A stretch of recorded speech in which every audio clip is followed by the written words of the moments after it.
Good afternoon, friends. Welcome to our Life as a Phoenix Facebook Live broadcast. I am Brooke, and I'm here with Robin, and we're going to speak with you about how Elon students research and secure internship opportunities. We welcome your questions and encourage you to use the chat function on this Facebook screen now.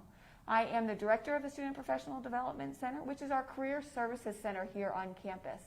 We are located all throughout campus. We have a centralized career services center, and our main office is in the Mosley Center, which is the student center here at Elon. But we also have a satellite office in the School of Business, a satellite office in the School of Communications, and we have a career advisor who sits with our student athletes in athletics. So we really meet students where they're at to provide services and work with them on their professional development. A little bit about what we do. We help with choosing a major, kind of career exploration, finding your passion in life. We also help with on-campus employment, helping students to secure on-campus employment with a lot of different departments, both on campus and with some of our campus partners in the community. We work with students that want to pursue graduate school and are applying to professional schools and vocations. And we also help with internships and full-time employment. We also have a CER team, or a corporate and employer relations team. So we do a great deal of outreach into the cities and locations where our students want to live and work and bring opportunities back to campus. Those cities include New York, Boston, all the way up the Northeast, Chicago, out to California, down to Texas. We're bringing opportunities throughout the United States back to Elon for internships and full-time employment for our students. But today we're here to talk about internships. And Robin is one of our internship directors in the College of Arts and Sciences. She's going to tell us a little bit more, Robin, about how a student goes about the internship search process with us. Great. Thank you, Brooke. So yes, as Brooke mentioned, I'm Robin, and I do work alongside Brooke in the SPDC, specifically with internships. We are positioned in the Mosley Center, but I also have two amazing colleagues that are also internship directors that work specifically with students in the School of Business as well as the School of Communications. So that's a really unique setup that Elon has, because we do put so much value on experiential education that we've got a team of internship directors to help support students in their search, regardless of their assigned major, or selected major, I should say. So a lot to talk about with internships, and so we're going to go through a lot today with you.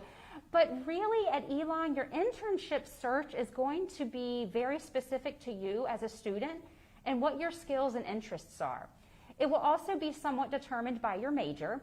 At Elon, we do have some majors that require internships and others where it is an option for you.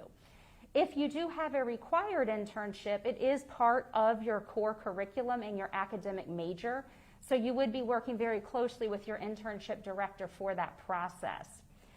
There's not really a set time frame as to when students need to do an internship. A lot of our students do internships between their sophomore and junior year, especially in the summer months. A lot of that is because you aren't enrolled in other classes at the time, so you've got ample opportunity to devote yourself to that internship experience. But of course, we will welcome and support you doing an internship at any point during the academic year that may tie in with your curriculum. We also want to make sure that you're balancing everything so that you aren't overwhelming yourself. Typically, as a first-year student, you will not be looking to do an internship, because during that first year here at Elon, we really want you learning what it's like to be a college student, finding that balance with getting involved in campus, learning what it's like to study at a college level. So we want your time to be focused on those efforts. Then we can start to explore the internship piece as we go through your next few years with you. So Brooke, can you tell us a little bit about some of the skills that our students will gain by completing an internship? Absolutely. And as Robin said, this is really dependent on the individual and what industry or organization or work area they might want to look at pursuing. But the great thing about an internship is it gives you that hands-on experiential learning, right? Skills as simple as, how do I show up to an internship on time? What do I wear? How do I pay attention to the kind of unspoken rules of the environment that I'm in and become a working professional in that space, whether it's at a nonprofit or at a bank in New York. Each industry area that you might work in has a different way that they work, right? So a big part of that internship, especially a first internship, is learning how to kind of integrate yourself into that work environment, how to work with a supervisor, right? How to ask questions of a supervisor, how to communicate in a professional manner. These are things that are talked about in the classroom, and the internship allows a student to really put them into practice, right? Other skills is being able to network with professionals in the field. We have a lot of students intern at locations where we have alumni, right? And they're not only networking with the alumni, but the alumni help them to network with other professionals in their areas of interest and maybe departments of interest. Exposure is a big part of an internship. What I tell students when working with them regarding an internship is oftentimes you learn what you love about a work or opportunity and what you hate about a work opportunity, right? Or what maybe is not a right fit for you. There's value in both in that internship opportunity. Confidence in your skills and abilities and what you have to offer post-graduation is also a great byproduct of the internship as well. We have a question coming in. Average number of internships that students complete, Robin? Great question. So we don't have a set requirement at Elon unless you are expected to complete an internship for your academic major. Typically, our students are completing one internship. We do have some that may do more than one. Again, that's one of those balances that you would work with someone in the SPDC or your internship director, also working very closely with your academic advisor. Because understandably, internships do require time both in the classroom, if you are doing this for academic credit, as well as the time that you must commit on site or virtually for your internship. So working with your academic advisor, you're able to make sure that you've got the time in your schedule to devote to your required courses while also being able to engage in that internship. So one, if you're absolutely required to do it, but we do have students that do more during their 4 years here. Absolutely. And summer internships are really popular at Elon. That's when a lot of our students get that really fully integrated internship experience and in a full-time internship model. Yes. So another great question has come in about, is it possible to combine study abroad with an internship? Absolutely. We could do a whole nother session with you on internships abroad, but the quick answer to that is yes, it can certainly be done. Elon has several study abroad programs where an internship is automatically built into that program. So if you sign up for that particular study abroad program, an internship is embedded into that. Other students will be doing internships abroad on their own. So they may have family connections, or they may work for a company or know of a company that has offices in the U.S., but may also have offices internationally, and they are afforded the opportunity to work for that company internationally. We encourage and support all of those internships, whether they be for academic credit or experience. So again, working with your internship director, your academic advisors, we can support you in those international internships as well. Absolutely. Are students assigned an internship director? You obviously support the College of Arts and Sciences. Yes. People ask about being assigned a career advisor or an internship director as you're assigned an academic advisor. And it's a little bit different in the career space, Yes. wouldn't you say? Yes. So with your internship director, as we've mentioned, we do have one of us for each college. So depending on your academic major, you would work with the internship director in your college. As for working with a career advisor, again, we do have all of the remote sites and the main SPDC office that Brooke had mentioned earlier. However, you are not required to work with someone within your major. So, for example, if you are a student in the School of Communications, but you have a real interest in history as well, and maybe you're trying to combine those two interest areas, you could certainly work with one of the career advisors in the main Student Professional Development Center, where we work mostly with arts and sciences students. So you've got all of these resources available to you to use during your time here at Elon, also during your time as an alum. Yes. All of our resources and services are available to Elon alumni as well, which is another great kind of perk of coming to Elon as a student. Some schools do not continue offering those services once you graduate, but at Elon we do continue that, and it's all at no cost to you as a student or alum. Yeah, we stay in close contact with our alums. The great thing about our alums is not only do they bring opportunities back to campus, but they also reach out to us when maybe they're looking to switch an opportunity and find something new within their own professional path. So it's a win-win on both parts, and we love hearing back from our alums in the career services space. Yes, absolutely. Yeah. Okay, sorry. Well, I think we've gotten some of our questions that we've prepared. Y'all have asked us, so that's is wonderful. Another question we often get about is how do we proactively reach out and present our services and resources to students? So we can talk with you a little bit about this. It's certainly not touching on everything that we do, but some of the main things we do is we have an online program called the Elon Job Network. And through that program, as a student, you will automatically be registered into it once you are accepted into Elon. Through the Elon Job Network, you are able to post a resume, so someone in our office can help you with your resume review. That is also where you can search for jobs and internships. If you are a student that will be looking for any type of on-campus employment, maybe as part of a federal work-study package, those opportunities are listed through EJN.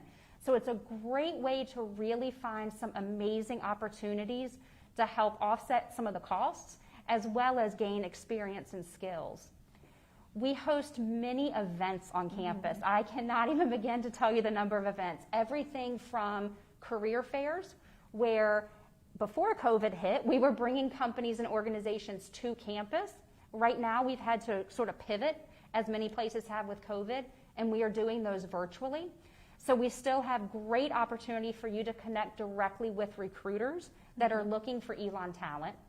We also work with those recruiters, and they may be hosting information sessions where they want to get information out about their organization. All of these events are open to every student, regardless of major and regardless of what year you are at Elon. Yeah.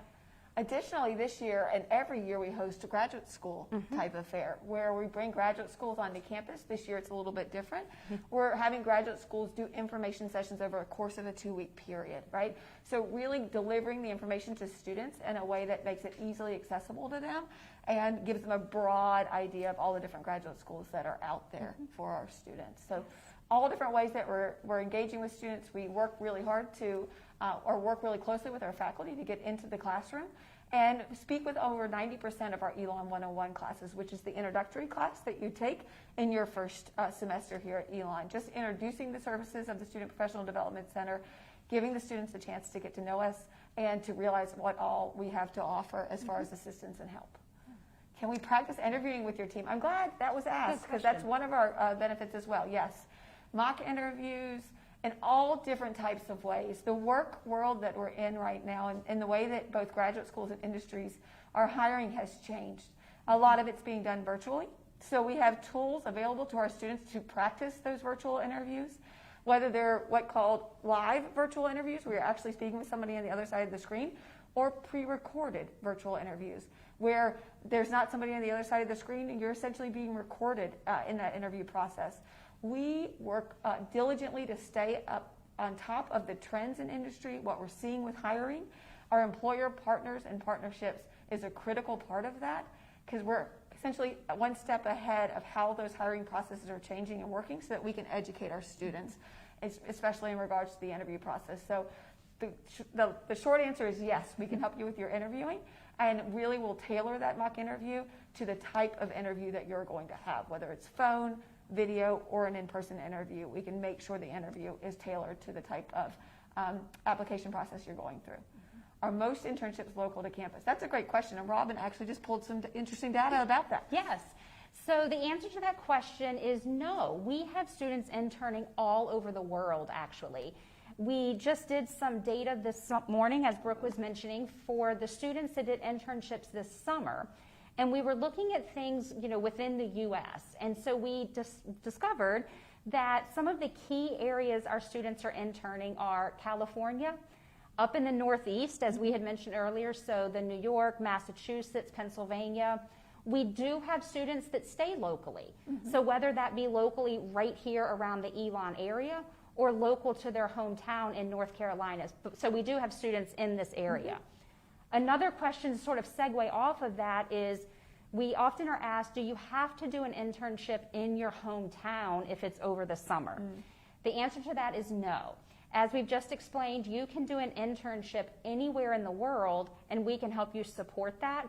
So one of the great things about COVID is it's opened up internship opportunities for students because the remote option is now available. So you might live in Texas over the summer, but find a great opportunity in California. And if it's remote, you can take advantage of that. Whereas maybe before, if it had to be in person, there might have been some barriers to you doing that internship. Yeah, and a question just came in about transportation. If transportation is needed to get an internship, can Elon help? And Robin's discussion about the remote internships is a good opportunity. I worked with a student who actually has an offer from an internship she just did this summer to work with them full time. She was working remotely from home, but the internship was in San Francisco, right? So she was able to work remotely. She didn't have to travel or worry about any transportation needs in San Francisco, but engage with this department and in this office in San Francisco in such a way that she made a great impression, and now she's received an offer. So we're seeing with the kind of remote environment being more of an acceptable internship practice, it opened up a lot of opportunities for students. And we've got a great team of peer influencing here on campus, and so a lot of students that are doing internships during the academic year that maybe don't have transportation, they have been able to, partner with a friend who maybe does have a car and has a similar internship, maybe right down the street. We do have a lot of local partners that the university works with that are within walking distance of campus. So some students are able to do that. There's also, a lot of students will do Uber and Lyft and those types of kind of public transportation. There is a public bus system that comes through that also helps transportation for some of our students. So between the in-person options and all of the remote options, there are many, many great opportunities for students to do internships. Do we have to make an appointment, or do you accept drop-in visits? We do both, right? So we want to be accessible to students as much as we can. So we actually offer a variety of options of ways to engage with our office. Students can make an appointment. That appointment can be virtual, where they jump on Zoom with us in a virtual chat room and have a video conversation with us. Those appointments can be in person. And we also do drop-in hours. So every one of our offices across campus, both our main office and our satellite office, hosts drop-in hours for students to come in with quick questions. Maybe they have an interview coming up or just want their resume looked at one more time before they send it out for an important internship application. But really, we make sure that there's always an opportunity for a student to come in and engage with us in any way that they need to. Absolutely. One of the things that we haven't gotten to talk about is internship experiences of various students. Where have our students done internships? What types of organizations? I know you have some ideas on that, so do I. Yes. So our students, as I've mentioned, have done internships all over the world, and I think we've kind of touched on also some of the areas, but everything from nonprofit organizations to large business organizations, big banking, everything that you can think of. And a few examples that I have worked with, and Brooke, I know you've worked with as well. I've worked with students that are interning on Broadway, so very popular with our performing arts students. Also, a lot of nonprofit organizations are very attractive to our students. So everything from boys and girls clubs that are maybe looking to expand programming to Planned Parenthood. I worked with one young man throughout last year who had an internship with the Los Angeles Department of Public Health, And so he was working on a lot of information about public health, which what an amazing opportunity during COVID.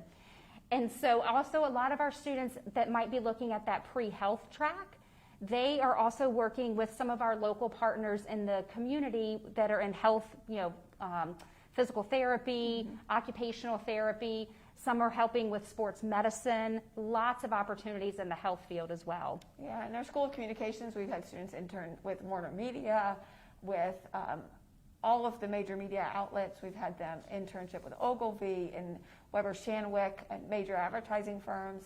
And business, we have students that this summer interned with Goldman Sachs and JP Morgan, all of the large accounting firms, PwC, KPMG, Deloitte. and EY. We also have students intern with places like Madison Square Garden, right? So really all across the board, students do these great internships and come back with fantastic experiences that they bring to the classroom and talk about and build other pipelines for future interns in the future. Looks like we only have a couple minutes left. Say, Brooke, I think we've run out of time. This was really quick, and we so appreciate your participation and all the wonderful questions. Please know if you do have additional questions, you can always reach out to the Student Professional Development Center. All of our information is on our website, so you can either call us, email us, and we will certainly be happy to respond and talk with you further.